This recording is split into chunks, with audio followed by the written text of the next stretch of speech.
Isang mapagpalang umaga sa ating lahat, mga kapatid ko kay Kristo, mula sa The Solid Rock Morning Devotion. Isang kagalakan na muli tayo ay makapagbulay-bulay sa salita ng Panginoon sa umagang ito. Mga ilang minutong pagbubulay-bulay ng mga salita ng Panginoon upang papurihan at sambahin ang ating Panginoong Hesukristo. Ang ating mong pagbubulay-bulayan ngayong umaga ay matatagpuan sa unang Tesalonika, Kabanata 4, talatang 3, tapos 7. Ito ang sinasabi: kalooban ng Diyos na kayo'y magpakabanal at lumayo sa lahat ng uri ng kahalayan. Tayo'y tinawag ng Diyos upang mamuhay sa kabanalan, hindi sa kahalayan. Pinagpala na po tayo sa pagkabasa at pagkarinig ng kanyang mga salita. Tayo po ay manalangin.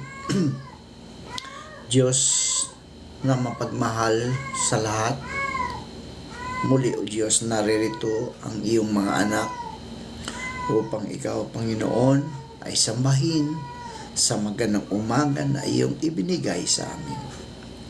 Maraming salamat o Diyos sa isang gabing nagdaan sa aming mga buhay na kami ay iyong iniingatan sa aming pagtulog. Salamat o Diyos. Salamat o Diyos sa muli mong paggising sa amin, sa muli mong pagbibigay ng buhay, ng lakas at ng karunungan.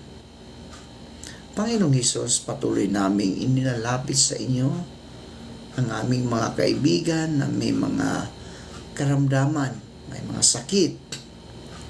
Patuloy mo silang abutin o Diyos at paggalingin. Ibalik mo ang lakas na nawala dahil sa mga karamdaman o Diyos.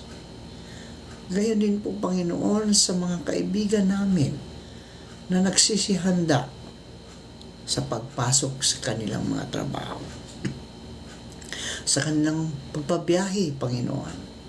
Ingatan mo sila, O Diyos, sa daan at ilayo mo po sila sa anumang kapahamakan. Bagos, proteksyonan mo sila, O Diyos, sa mga masasama, Panginoon. Gayon din po, Panginoon, sa mga nagtatrabaho sa mga lansangan, ang aming mga traffic enforcer. Lord, patuloy mo silang ingatan. Ilayo mo po sila sa anumang kapahamakan sa karamdaman, O Diyos.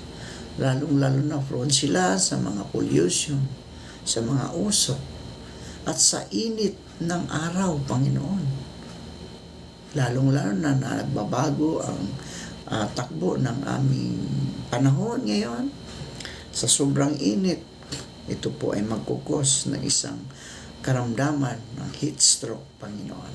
Lord, proteksyonan mo po sila. Gayon din po ang aming mga driver ng taxi, mga Grab, taxi at mga kapulisan, Panginoon. Patuloy mo silang ingatan. Ilayo mo po sila sa anumang karamdaman. Amin ding inilalapit sa inyo ang mga guro na ngayon ay naggagawa ng kanilang mga tungkulin para sa mga grade ng mga kabataan dahil patapos na po ang klase ng mga kabataan ng eskwelahan, Panginoon. Patuloy mo po silang bigyan ng karunungan, Panginoon. Patuloy mo silang bigyan ng kalakasan sa araw-araw. Panginoong Hesus, amin ding inilalapit sa inyo ang aming bansa, ang bansang Pilipinas, Panginoon, na ngayon ay nakaharap sa isang malaking pagsubok, Panginoon. Tulungan mo po ang iyong mga anak. At gayon din po, Panginoon, ang aming mga leaders. Naway sila, O Diyos, ay bigyan mo ng pusong mapagmahal sa kapwa. Hindi mo mga sarili ang kanilang lagi nilang iniisip, Panginoon. Lord, tulungan mo po sila. Ang mga kapulisan Patuloy mo po silang bigyan ng pusong mapagmahal sa kapwa, lalong-lalo na sa kapwa Pilipino, Panginoon. Lord, Ikaw ang Diyos na siyang nagmamahal sa lahat ng mga nilikha mo. Tulungan mo kami, Panginoon. Huwag mo kaming i-adya sa anumang kasamaan. Bagkus kami po'y proteksyonan mo, Panginoon, sa masama.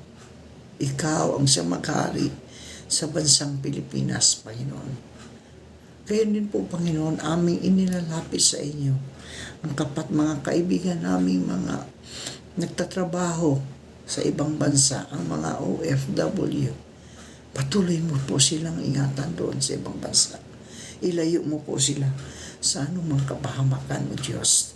Tulungan mo sila na ma-overcome nila ang pagkaroon ng kalungkutan dahil sila'y malayo sa kanilang mga mahal sa buhay dito sa Pilipinas, Panginoon. Amin ding inilalapit, O Diyos, ang mga kaibigan naming naghahanap ng trabaho. Ito man ay lokal o abroad. Anaway makasumpong sila ng trabaho sa tulong ng Banal mong Espiritu Santo upang magkaroon sila ng hanap buhay, Panginoon.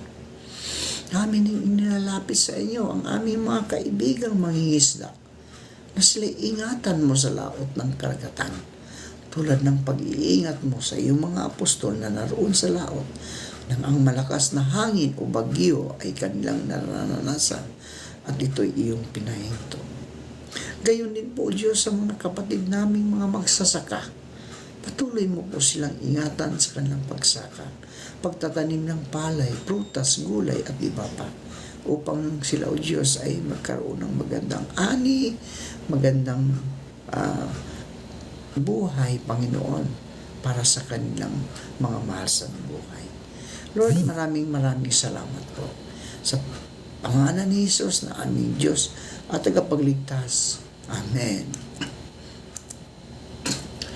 Ang pamagat ng ating pagbubulay-bulayan ngayong umaga, mga kaibigan, ay be careful, little eyes, what you see.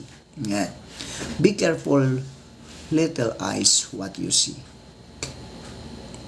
Pamilyar ka ba sa awiting, be careful, eyes, be careful, little eyes, what you see?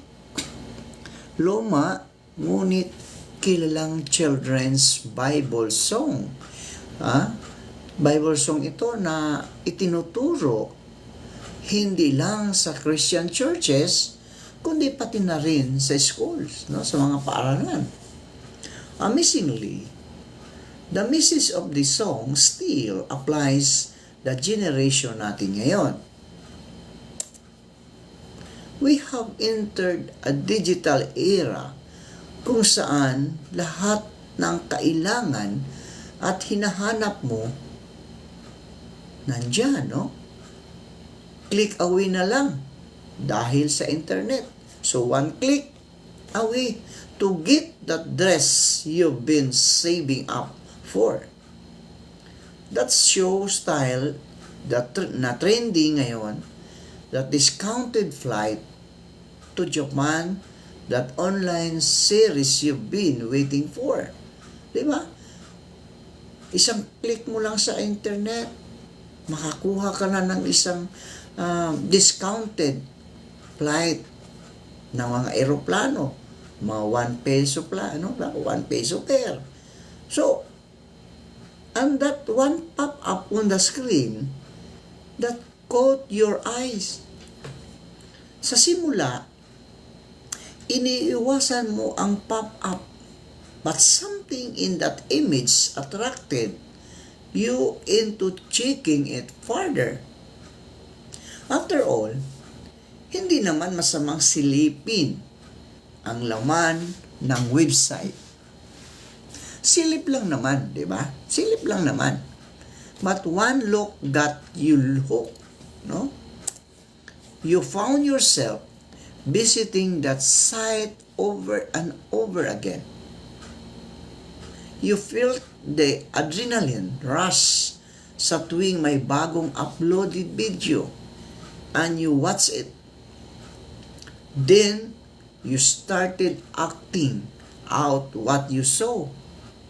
You know, it's wrong. But you can't stop. Why? Bakit kaya? Alam mo mali, pero hindi mo matitigilan.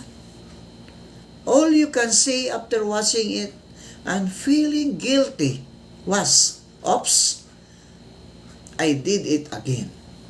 Oh, di ba? So, you know what? Addictions to pornography or any kinds of addiction is not the will of God for you, kaibigan. So, ang kalooban ng Diyos sa iyo, kaibigan, ay kabanalan sapagkat siya ay Diyos na banal. Ayon sa Levitico, Kabanata 20, talatang 7 hanggang 8. At sa Pahayag, Kabanata 4, talatang 8. Kaya tayo pinag-iingat sa mga pinipili nating makita. Dahil ang mata, ang ilaw ng ating katawan at ang nais ng Diyos ay maging malinaw ang ating paningin sa tama at mali. Mateo, Kabanata 6, talatang 22 hanggang 23. Ang mata, ang ilaw ng katawan. Kung malinaw ang iyong paningin, mapupuno ng liwanag ang iyong buong katawan. Ngunit, kung malabo ang iyong paningin, mapupuno ng kadiliman ang iyong buong katawan. At kung ang ilaw mo'y madilim, ikaw nga ay tunay na nasa kadiliman. You may be feeling satisfied whenever you're watching that porn video, but all it can give you the temporary satisfaction and guilt in the end. Only Jesus, kapatid, kaibigan, si Jesus lang ang makapagbigay sa iyo ng satisfaction, fully satisfaction. Nais ka niyang iligtas mula sa addiction, bigyan ng kapangyarihan upang mamuhay ng may kabanalan at palayain sa guilt na nasa iyong puso. It is never too late to turn away from that addiction, mga kaibigan. Turn your eyes to Jesus, no? Tingnan mo ang Panginoon. Tingnan mo at lasapin ang kabutihan ni Yahweh. Mapalad ang mga taong nananalig sa Kanya. Iniligtas at tinawag tayo ng Diyos, mga kaibigan, para sa Kanya. Para maging sa Kanya, no? Hindi dahil sa ating mga gawa, kundi ayon sa layunin at biyaya na ibinigay sa atin ni Kristo. No? Ibinigay sa atin ni Kristo Jesus bago pa nagsimula ang mundo. Ngunit nahayag lang ito nang dumating si Jesucristo na ating tagapagligtas. Tinanggalan niya ng kapangyarihan ang kamatayan at ipinahayag sa atin ang buhay na walang hanggan sa pamagitan ng magandang balita. Kaibigan, ito ngayon ang hamon para sa atin.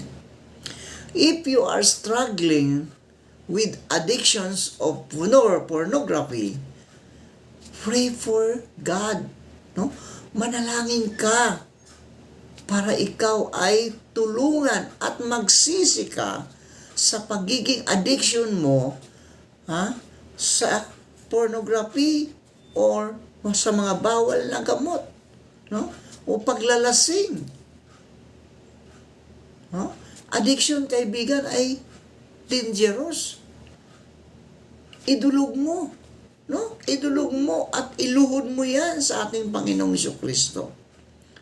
Para ang iyong addiction na 'yan ay mawala sa iyong buhay. Magsiselebrate na naman tayo ng Semana Santa, di ba? Ating i-celebrate yung kamatayan ng ating Panginoong Jesucristo, yung kanyang pagtubo sa atin doon sa krus ng Kalbaryo, kaibigan. Pag magsisihan mo ang lahat ng mga ginagawa mo, yung addiction na ginawa mo, yung addiction sa panunood ng mga malalaswa, mga addiction ng paglalasing, no? Sa mga bawal na gamot, no? Idulog mo sa Panginoon. Yun lang, si Kristo lang, kaibigan, ang makakatulong sa iyong mga problema. Siya lang, wala nang iba. Wala nang iba. Tayo'y tinawag ng Diyos upang mamuhay sa kabanalan, no? Hindi sa mga kahalayan, di ba? Hindi sa kahalayan, sa kabanalan, dahil ang Diyos ay banal. Panalangin tayo. Lord, alam ninyo kung nagagamit ko ang aking mga mata sa kahalayan. Tinatalikuran ko ang anumang uri ng kahalayan, O Diyos. Naniniwala akong kayo lang ang makakapagpalaya sa akin mula sa addiction na ito. Nais kong makilala pa kayo at makita ang magandang plano ninyo para sa akin. Salamat dahil binibigyan ninyo ako ng kapangyarihan na mamuhay ng banal, kalugod-lugod sa iyong harapan. Maging mahirap man, O Diyos, ang proseso ng pagbabago, ako'y nagtitiwala sa biyaya ninyo. Panginoong Hesus, sa umagang ito, patuloy kong idinadalangin ang mga kaibigan namin na patuloy na nakikinig sa iyong mga salita. Ingatan mo sila, Panginoon. Ilayo mo po sila sa kapahamakan. Pagpalain mo po sila, O Diyos, sa lahat ng oras ng kanilang mga buhay, kasama ng kanilang mga mahal sa buhay, mga anak, asawa. Panginoon, sa umagang ito, ikaw ang siyang mag-control sa aming mga buhay. Ipinagkatiwala namin sa iyo ang aming mga buhay, O Diyos. Sa aming trabaho, sa aming paglalakad, sa aming mga ginagawa, ikaw ang siyang bahala sa amin, Panginoon. Ipinagkatiwala namin sa inyo ang lahat-lahat, Panginoon, dahil ikaw ang aming Diyos, Diyos na tagapagligtas na si Jesucristo. Sa pangalan ng Ama, ng Anak, at ng Banal na Espiritu Santo. Amen. Amen. Okay, shout out po kay Giselle, si Annie Labrador, shout out kay Tumong, shout out kay Jacinto Ramos, Evelia Manakap, Jerome Ross, at lahat ng mga anak ng Diyos. Shout out. Pagpalain mo po tayong lahat. Amen.